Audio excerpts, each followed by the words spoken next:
Bonjour à tous et bienvenue sur ma plateforme FDOS. Dans cette vidéo, nous comprenons ce que c'est qu'une base de données et une instance de base de données. Nous verrons la différence entre ces deux termes. C'est le cours de l'administration de base de données. Donc, au cours de cette formation, vous serez capable de faire la différence entre ces deux termes. Alors, cette formation est très importante pour votre carrière de DBA. D'abord, la base de données a deux composantes essentielles, à savoir le stockage des bases de données et l'instance de base de données. Je vous ai déjà dit que la base de données est une organisation structurée d'informations. Elle est constituée d'un ensemble de fichiers de données stockés sur un disque dur. Nous l'avons déjà vu dans la formation précédente. Ceci représente la partie physique de la base de données Oracle, car nous pouvons les voir sur le disque dur. Ok? On peut donc retrouver les fichiers de base de données sur les disques durs. Bien. Retenez qu'il existe plusieurs types de fichiers de base de données Oracle. Il y a au total 9 fichiers, à savoir les fichiers de données, les fichiers de contrôle, les fichiers de journalisation ou encore fichiers read log, les fichiers de sauvegarde, les fichiers archives de journalisation ou encore appelés fichiers log archivés, les fichiers de paramètres, les fichiers de mot de passe, les fichiers alert log ou fichiers journaux des alertes et enfin les fichiers trace. Nous étudierons tous ces types de fichiers, pas de souci, d'accord. Maintenant, parlons de l'instance de base de données. Alors, une instance de base de données est un ensemble de mémoire structurée et de processus qui gèrent les fichiers de données. L'instance est donc égale aux structures de la mémoire plus l'ensemble de processus qui gèrent les différents fichiers de données. Ok, c'est très important. Sachez que l'instance existe uniquement dans la mémoire. Il y a deux principaux composants au niveau de la base de données, en l'occurrence les fichiers de base de données Oracle et l'instance de base de données. Les fichiers de base de données sont gérés par l'instance et l'instance, quant à elle, contient deux principales choses, notamment la mémoire et les processus.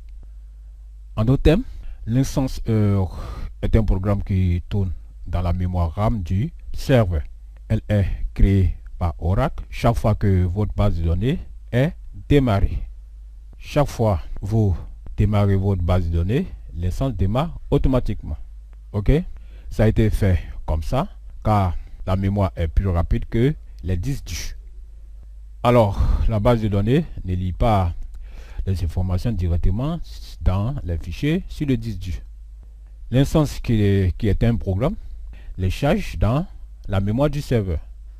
Au niveau de la mémoire, il existe deux types de mémoire, à savoir la SGA et la PGA. Nous les verrons en détail au cours de cette formation. Il existe également deux types de processus. Nous avons le processus serveur et le processus d'arrière-plan.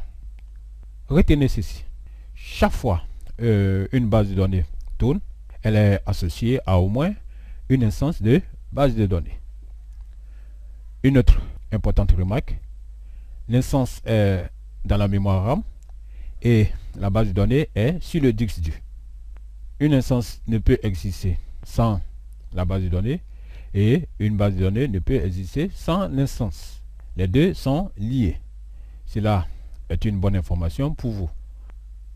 Maintenant, une dernière information. Une instance défaillante, disons une instance défaillante, ne pose pas de problème car elle peut être recréée, mais un fichier de données corrompu est synonyme de base de données défaillante. D'accord? Donc, au risque de me répéter, je disais que une instance défaillante ne pose pas de problème car elle peut être recréée. D'accord? Mais un fichier de données corrompu est synonyme de base de données défaillante. Il faut bien le souligner.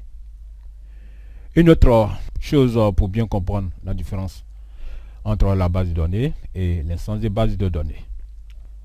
C'est comme on fait la différence entre le logiciel Microsoft Word et le document Word. Le logiciel Microsoft Word, qui est un programme, représente l'instance et le document Word représente la base de données. Donc un fichier. Alors, nous utilisons Microsoft Office pour lire les données dans le fichier Word. C'est exactement pareil pour la base de données et l'instance de base de données. Dans cet exemple, je perds par exemple ce document. Alors, je ne pourrai plus avoir accès aux données. OK? Mais si je perds ce programme Microsoft, je peux installer un autre pour ouvrir ces fichiers. C'est une analogie pour comprendre la différence entre base de données et l'instance de base de données. Ok, très bien. À présent, parlons de l'architecture des bases de données Oracle. En réalité, il existe plusieurs configurations de Oracle Server, notamment la base de données mono instance. Dans ce cas, nous avons une machine serveur et sur ce serveur, il y a une instance de base de données avec une base de données.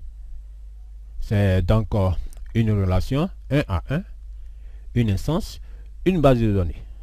Notre formation sera uniquement basée sur ce modèle de configuration. Bien, une autre configuration, plusieurs mono-instances sur le même serveur. Là, nous avons un serveur et on a par exemple deux instances de base de données avec deux bases de données. Nous avons également une relation 1 à 1 car il y a deux bases de données sur le même serveur. Ok. Le troisième scénario, appelé Oracle RAC, dans cette configuration, nous avons une base de données avec plusieurs instances. Plusieurs instances ont accès à la même base de données. Cela s'appelle la solution RAC. Elle a pour avantage la haute disponibilité et les performances du système de base de données. On le verra dans une autre formation. D'accord? Ne vous inquiétez pas. Alors, je viens de finir les trois configurations de l'architecture Oracle. Voilà. Merci d'avoir suivi cette petite vidéo. Disons, cette vidéo introductive. Et à très bientôt sur la plateforme FDOS.